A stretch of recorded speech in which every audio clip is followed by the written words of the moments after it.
So we all know that one of Trump's big ticket items on his agenda was to get rid of the Department of Education, right?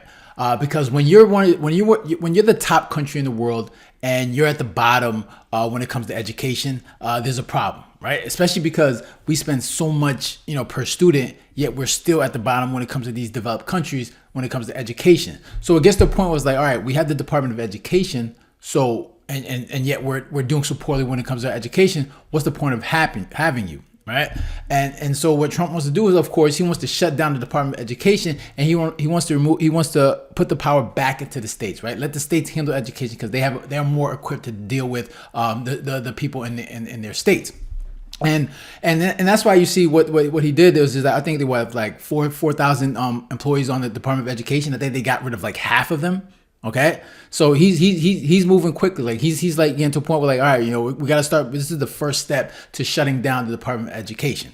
All right, and of course you got people on the left who's going to come up with all types of reasonings for why this is happening, right? And their go-to usually is racism, right? To cry racism. Racism is the reason why they're being shut down. Okay, and like Trump is like going in there and saying, all right, we need to get rid of this person, this black person, this woman, but this is their usual go-to, right? And we have a person that federal employee that was just fired, and she's gonna give her thoughts on this. On the Trump administration's announcement tonight that they're firing 1,300 people from the U.S. Department of Education. Quote, AFGE, American Federation of Government Employees, Local 252, a union that represents Education Department employees, released a statement in which its president, Sharia Smith, said, "We will fight these draconian cuts." Minutes later, AFGE Local 252 told NPR that Sharia Smith was laid off, along with all 5 of the chapter's other union officers. Joining us now is Sharia Smith. She's president of the union representing 2,800 employees at the Education Department. She served our country as an attorney for the Education Department's Office for Civil Rights until this evening. Ms. Smith, thank you so much for being here on Tonight of All Nights. I am sorry for what you're going through. Thank you so much, Rachel. My coworkers and I from all over the country really appreciate the platform you're giving us to talk about this. Is it the case that your whole office is being closed and your colleagues, all of your colleagues at your office are being fired as well, the whole thing? That's so interesting that you asked the question about our whole office. So we've reviewed the list of people who are set to be laid off. And I also listened to Secretary McMahon's statement about how they're keeping the good people. The people that they seem to be keeping are white men who happen to have graduated from very conservative schools. Not to say that they're not good. I think all of my coworkers are excellent. Many of them are members. But the coworkers that are being laid off as well are also good. What is curious in the U.S. Department of Education is that the layoffs, the mass terminations, the administrative leaves are seeming to affect and impact disproportionately women and people of color. See, this is their thing. They always go to that. Right. So you tell me Trump is going to, all right, this is black person here, there's a woman here. I bet you the majority of the people that actually work there at this Department of Education, I bet you the majority are women.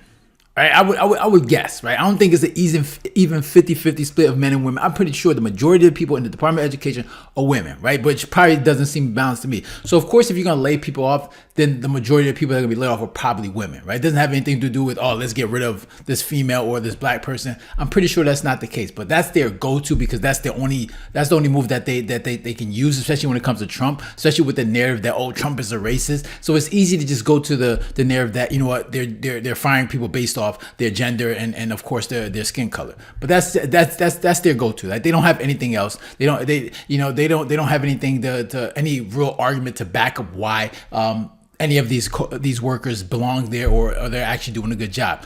Trump said he's going to get rid of the Department of Education. That means everybody there is gone. That's what it is. The majority of people are going to be gone. That's what he wants to do. He wants to shut down the department.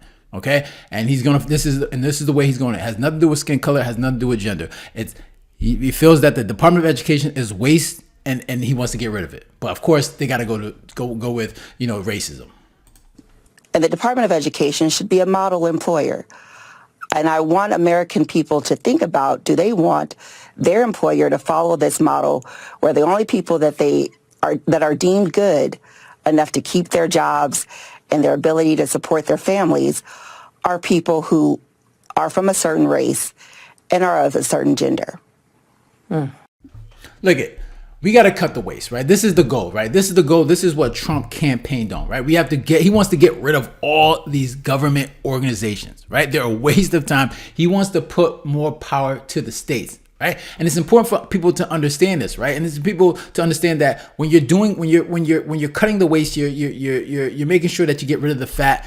These things have to happen, right? It's not fun. It's not something you want, but it's something that has to be done. Especially when it comes to our finances in this country, we're doing a poor job. We have $36 trillion in debt, and we have a $2 trillion deficit. So it's important for people to understand that this has to be done. And Kevin O'Leary, he does a good job of explaining this to Bakari Sellers, because when it comes to this Department of Education, is cut, and then figure out the rest. But when you cut in any organization, government or private, it's very demoralizing. It's traumatic, and it gets lots of bad press, as we're doing right now. But that's why you cut 20% more. I think Elon's not cutting enough. Cut 20% more now. Get your spreadsheet out. These are the names. Whack everybody, and then 20% more, as we do in the private sector every day and have done for 100 years in private equity, and hire back when the organization gels. That way, the demoralization only happens once. You don't want to cut multiple times. More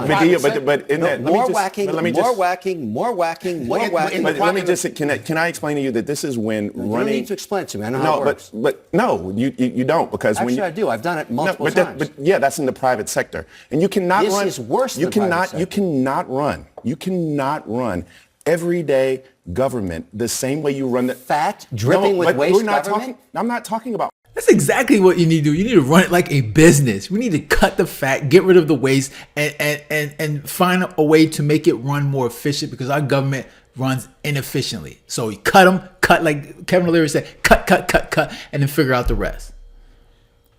I'm not talking about fat dripping with waste government. What do we have? What have I told you in the South right now in red states? Do you know the number one cause? What does this have to do with red or blue? Can I finish my question? Do you know the number one cause for children underperforming in schools right now? Bad educators. No, hungry. As a No. Let me finish. You're talking to the wrong guy. Let me finish. I actually, my whole career was in education. That's my point of bringing that up to you. Yeah. And so, yes, you had things like the free and reduced lunch program. You had the summer lunch program. Yes. You had programs that were expanded so kids could actually. So I'm not arguing with you about your expertise in the private sector, but what I am saying is that a 20% cut or whack, you're cutting from Allendale Fairfax High School and Birmingham High School. Okay. You're cutting from places that really matter. You want to talk about high schools in America? That's what I did for 14 years. I also was a high school teacher. Let me just say, we have a whole discussion coming about schools. Yes. But one thing. See, this is what I don't understand, right? Because you're talking about, what Trump is trying to do is, right, he's trying to get rid of the Department of Education, okay? And then we don't need the Department of Education, right? If you're talking about kids being hungry, why are they hungry? Like, why don't they have any food? And what you need to understand is that if you get rid of the Department of Education, then what? You think schools are going to just shut down? No. What Trump is going to do is he's going to take that money, give it to the states, and they can figure out how to do what they need to do when it comes to children that are hungry. Okay? So and that's what we need to do, and they'll figure that out. We don't need the Department of Education to do these things, right? They're just middlemen. All they're doing is just taking money. And I think what they're angry about is because a lot of these people are, crying about, shutting down the Department of Education. What they're mad is that they're not going to get the funding anymore. These people in the Department of Education, no money's going to go into them. They're going to cut the middleman out and give it directly to the states so they can manage their education when it comes to how they deal with the students. So if you got students that are hungry, the states can figure that out and provide food for them if necessary, right? So we're going to have Linda McMahon. She's on Fox, and she's going to give a little breakdown of like what's going on. So Randy Weingarten, you're shocked. I know you two were catching dinner in about 20 minutes, but she actually commented about what's going on here. Watch. Think about a country whose president basically says, I'm getting rid of education. What does that say about the future? So many people are so mad about it because they're just taking opportunity away from kids that don't have it. So kids of billionaires, they have it. Let's stay on the facts. Sorry. No, I'm do really not angry apologize. about this. No, because this I'm is what really people angry. need to your reaction. Well, clearly we're not taking away education. The president never said that. He's taken the bureaucracy out of education so that more money flows to the states. Better education is closest to the kids, with parents, with local superintendents, with local school boards. I think we'll see our scores go up with our students when we can educate them with parental input as well. Well, she's very angry. And over the weekend, I posted on X that it would be nice if Randy were ever angry about the abysmal 8th grade and 4th grade reading and math proficiency. You see those numbers, like 18%, 22% of proficiency or above? In 4th and 8th grade, we rank near the bottom globally on these standards. Well, it's shocking, given how much, and we're putting up a graphic, given how much we spend. I can't even, it's terrible. Well, I'll tell you, it's unbelievable. And when you think about high school seniors that are graduating, only 30% of them are reading proficiently. Now, that doesn't mean that they can't read words, but they can't read cognitively. And that's what we're missing. You know, you read to learn up until 3rd grade, and then after that, you're learning to read up until the end of 3rd grade, then you're reading to learn. And if you can't read after the end of 3rd grade, you're going to be behind in your reading. And so that's what we have to focus on. Well, exactly, man. Look at this needs to be done, right? And I understand, like, you see that woman screaming, getting all angry. I think she's just mad because the money's not going to be going straight to her anymore, right? She's going to be maybe she's going to be losing her job or the money. She's going to be losing her little slush fund or whatever it is that's going on. You're right. Put the money back into the hands of the states. Let them deal with it. Let them handle it. They know how best to properly allocate the resources when it comes to education. And I think that's the best move. And that's what Trump wants to do. He doesn't want to get rid of education. He doesn't want to shut down schools across the country. He just wants to get rid of the bureaucracy, get rid of the Department of Education, because clearly they're not working. Whatever it is that they're doing, what they've been doing has not worked, because we're at the bottom when it comes to developed countries and education. And obviously that needs to change, right? And it starts with the Department of Education. So get rid of that. Let the people go and figure out how to allocate the people in across the country. So those are my thoughts. Interested to hear your thoughts. Make sure to leave a comment down below, the like button, share, and if you haven't done so, then make sure to subscribe. Guys, take care. Have a good one. Later.